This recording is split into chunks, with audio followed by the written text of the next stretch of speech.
Hello guys. मैं hope करता हूँ कि आप सब ठीक होंगे।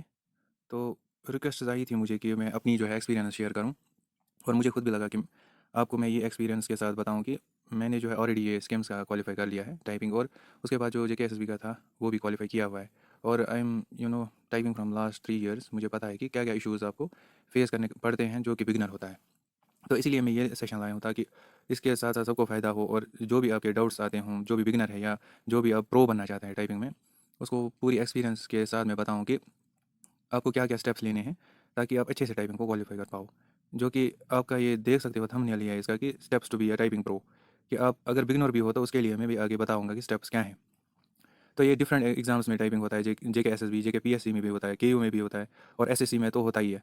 तो बिग अपॉर्चुनिटी है आगे आने वाले जो भी पोस्ट हैं, जूनियर असिस्टेंट्स के बहुत सारे पोस्ट अब निकलने वाले हैं, और एसएससी के तो निकालते ही रहते हैं ईयर के बेसिस पे। तो स्टार्ट करते हैं आज का सेशन ये, जो कि पूरा है कि टाइपिंग को कैसे हम हैंडल करेंगे, इसके प्रेशर को जो भी स्टूडेंट्स फेस करते हैं, कि ज़्यादातर यही हॉट क्वेश्चन है, हॉट स्पॉट क्वेश्चन यही है कि प्रेशर कैसे हैंडल करेंगे एग्जामिनेशन में। तो पहले हम स्टेप बाय स्टेप देखेंगे कि क्या करना है। आपको प्रॉपर प्रोसीजर फॉलो करना है टाइपिंग के लिए, ताकि आप पूरा जो है अच्छे से एग्ज़ाम को हैंडल कर पाओ, और एटलीस्ट आप 50 तक तो टच करोगे ही अगर आपने ये प्रोसीजर फॉलो किया। तो चलो शुरू करते हैं आज का सेशन हम। पहली है कि टाइपिंग मेथड, कि कैसे आप मेथड कौन सा फॉलो करेंगे टाइपिंग के लिए। ज़्यादातर स्टूडेंट्स क्या करते हैं, वो सीधा ही बैठते हैं टाइपिंग करने, लेकिन उनको पता ही नहीं होता है कि इसके रूल्स क्या है। रूल्स, ट्रस्ट मी कि रूल्स इसको फॉलो करने ही होते हैं, नहीं तो आप टाइपिंग नहीं कर पाओगे। इससे पहले मैं भी टाइपिंग करता था पर्सनली, मैं बताऊंगा आपको दैट उसमें मैं उतना गेन नहीं कर पाता था। फिर मैंने जब ये प्रोसीजर्स फॉलो किए तो अच्छे से मेरा गेन हो गया। एटलीस्ट मुझे 60 तो आराम से टच हो गया उस टाइम। तो अभी हम देखते हैं क्या स्टेप्स फॉलो करने हैं। पहला ही स्टेप है कि पोस्चर। पोस्चर गाइस बहुत ज़्यादा इंपॉर्टेंट है इसके लिए, क्योंकि अगर आप बैठ के टाइपिंग करोगे, ज़्यादातर स्टूडेंट्स का मैंने देखा है कि वो बैठ के टाइपिंग करते हैं, उनके पास ये चेयर टेबल वगैरह ये नहीं है।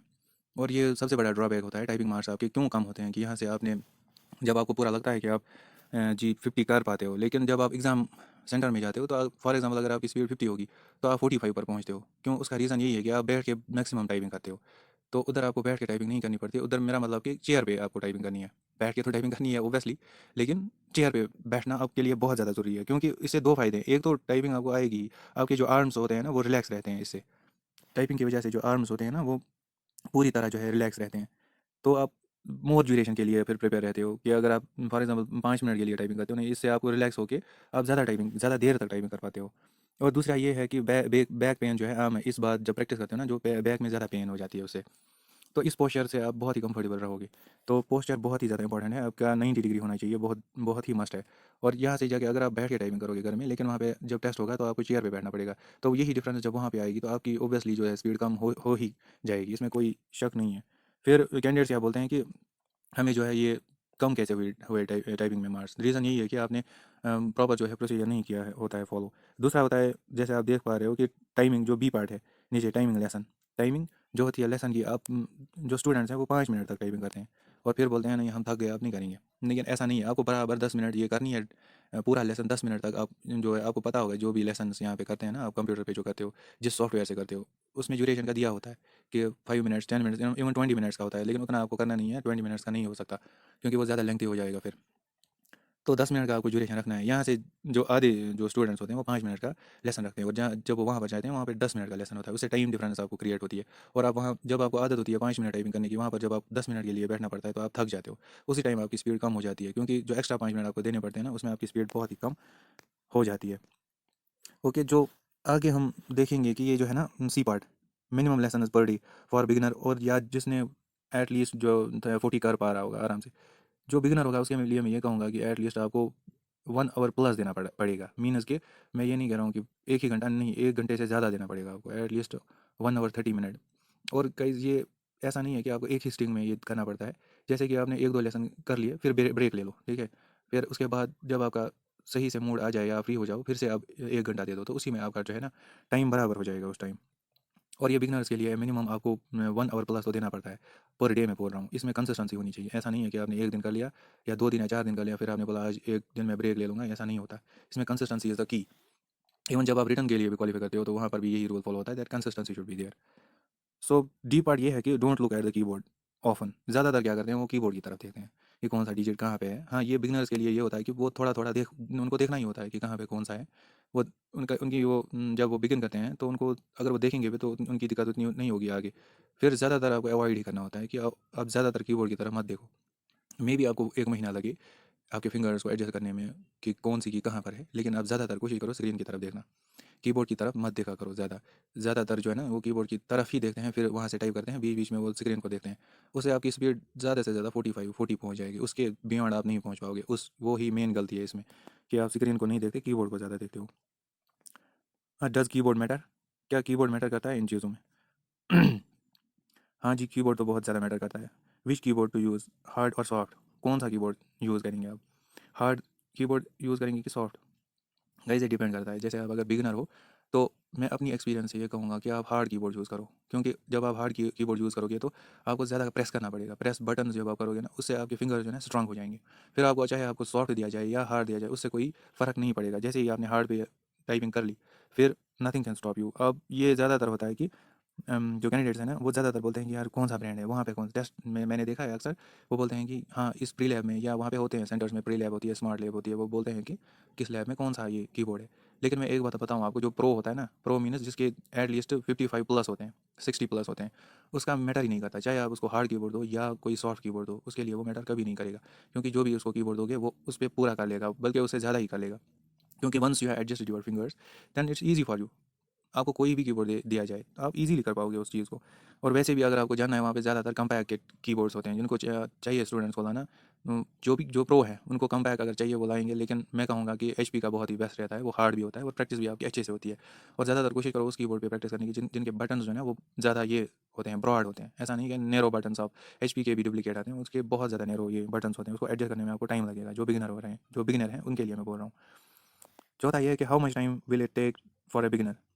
अगर आप बिगिनर हो तो कितना टाइम आपको लगेगा ये करने में, मतलब कि आपकी स्पीड।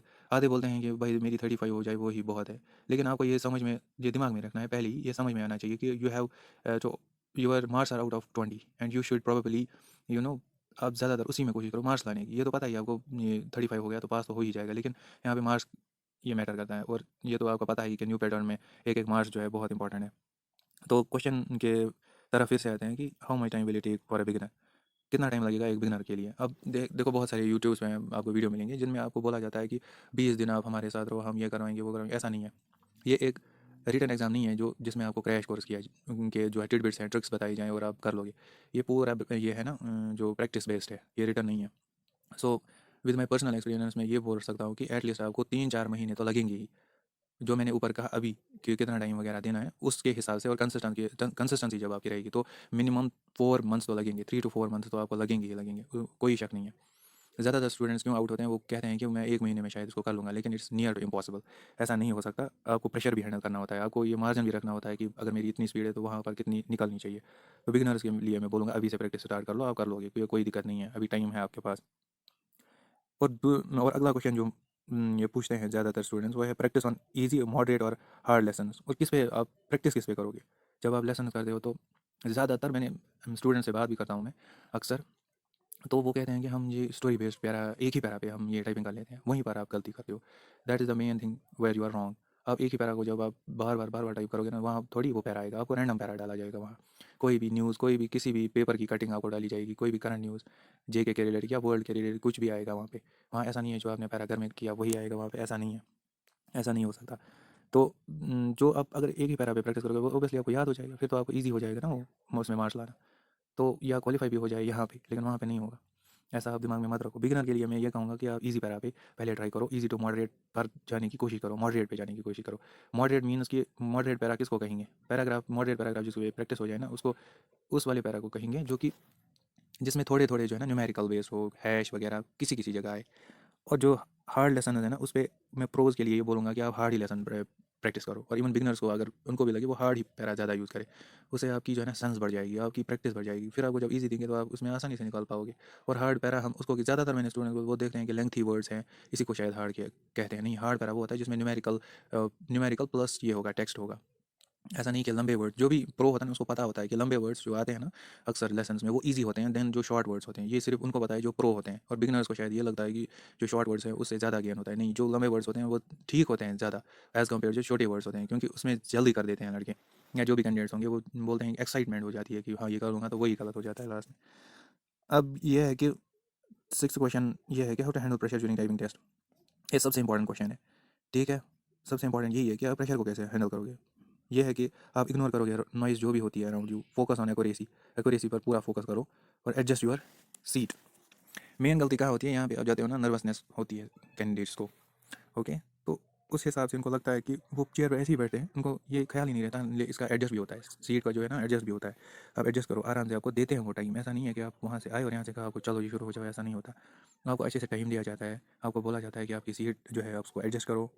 ज़्यादातर ये होता है कि आपने जब टाइपिंग अब स्टार्ट कर लिया, लेकिन जो आपके अराउंड जो लड़के होते हैं जब वो टाइपिंग स्टार्ट करते हैं ना, तो उस हिसाब जो शोर होता है वहाँ पे कीबोर्ड्स का ड्यूरिंग टाइम, उससे आप नर्वस हो जाते हो। मेन रीज़न यही है। आप ये सोचते हो दिमाग में ऑटोमेटिकली कि इन्होंने कर लिया मेरा रहेगा, ऐसा नहीं होता।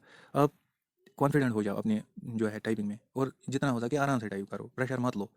वही होता है कि आप ये रेस में लग जाते हो, आप एक्साइट हो जाते हो, आप बोलते हो नहीं मैं 70 मुझे लाना है या 60, लेकिन आपको ये ध्यान नहीं रहता कि मिनिमम 90 तो इसमें एक्यूरेसी है। अगर एक्यूरेसी आपकी कम होगी तो आपकी स्पीड चाहे 70 निकले या 80 या 100 भी, उसका कोई मतलब नहीं, क्योंकि मिनिमम 90 होनी चाहिए।